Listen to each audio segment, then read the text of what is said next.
it's already preheated for 3 minutes. So it's already preheated for 3 minutes, and that's about 190 degrees Celsius preheated. And now it's ready for us to put it here. Okay. Ready. Yes. So that's it. So we'll be cooking it for 15 minutes.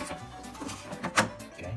So it's 190 and 15 minutes. Okay. So let's wait for 15 minutes.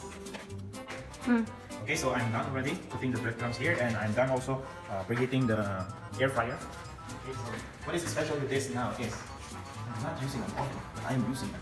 I think we're already ready with our pandesal. So come on, please. We'll now check it. Wow! So that's our pandesal. Wow! Nag-expand nga siya. Okay, so that's our pandesal. Oh, it's not that hot. Is it? No, it's not. Wow! Okay, so let's put there in our table. Bring it back for this. Okay.